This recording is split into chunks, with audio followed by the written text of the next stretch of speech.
Alam nyo ba na maraming nagsasabi na marami daw negosyante, karaniwan daw sa mga negosyante, mga kuripot, mayabang, hindi mapagbigay, masyadong gahaman, masyadong matigas. Alam alam nyo rin ba na kung ano yung mga pinagdaanan ng mga negosyante ngayon simula nung nagsisimula siya hanggang sa dumating siya sa punto na matigas na yung puso niya. Hindi natin alam yung lahat ng araw-araw ng buhay na nangyari sa kanila. Kung ilang tao ang nang walang hiya sa kanila, kung ilang tao ang tumarantado sa kanila, ilang tao ang nagnakaw sa kanila, at hindi natin alam kung ilang tao na yung pinatawad nila para lang mapagbigyan na ayusin yung mga sarili nila. Sana intindihin natin, kung hindi man natin naabutan yung stage na yun, sana buksan natin yung isip natin na maintindihan na kaya tumigas ang puso ng mga negosyante na yan. Kasi dumaan sila sa iba't ibang pagsubok at pinatibay sila ng mga pagsubok na to, lalong-lalo na ng mga taong gumawa sa kanila ng mali, na tumibay na lang, tumigas na lang yung puso nila para makasurvive at hindi sila makakarating dun sa posisyon na yan kung masyado silang naging mabait, kung masyado silang naging malambot, dahil paulit-ulit silang tatarantaduhin ng mga taong yan kung hindi sila naging matigas, dahil aabusuhin nila yung pagiging malambot, mabait ng negosyante. Ilang ulit siyang nanakawan, ilang ulit siyang gagawa ng mali, ilang ulit siyang gagawa ng kasinungalingan.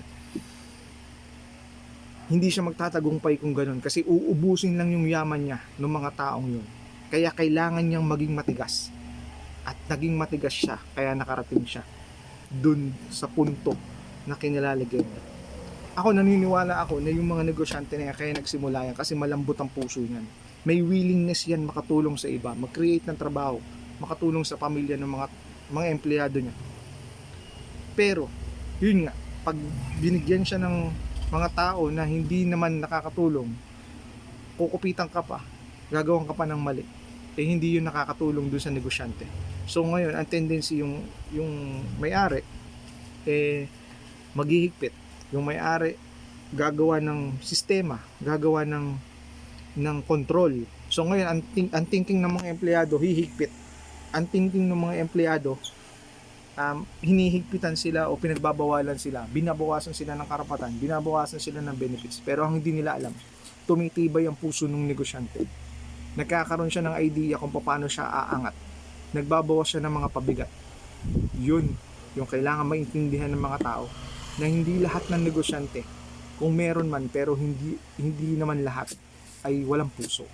Yung iba pinatibay lang, pinatigas lang ng pagkakataon dahil sa experiences niya sa tao, sa pagkakataon, sa supplier man yan, sa kasosyo, pinatibay lang siya ng pagkakataon. Hindi naman lahat ng mayaman masama ang ugali. Pwede rin naman maging masama ang ugali kahit mahirap ka. Pwede rin naman na mabait ka pero mayaman ka. Pwede rin naman na mabait ka, mahirap ka. So sana piliin na rin natin yung doon tayo sa mas maganda. Yung sa may pera ka, mabait ka. Yun nga lang, hindi lahat ng tao ganun ang tingin sa'yo. Kasi ang akala nila, matapobre ka, akala nila masyado kang mayabang, akala nila masyado kang masungit, pero hindi nila alam, pinatibay ka lang ng pagkakataon. Pinatibay ka ng mga nakasama mo sa kung saan ka man pinanggalingan. Sana yun yung maintindihan ng mga tao, na hindi lang yung nakikita nila sa ngayon yung maintindihan nila. Sana kung hindi man nila naabutan yung journey ng entrepreneur na yon, sana maintindihan lang nila yung sitwasyon doon sa gitna, yung sa nagsisimula siya hanggang doon sa panahon na nandito na siya. Yun kasi yung hindi nakikita ng tao, yung journey. Doon nagkaroon ng build ng tigas ng puso ang isang negosyante. Sa gitna, wala sa dulo, wala sa una, nasa gitna. Yun lang, sana maintindihan ng nakararami.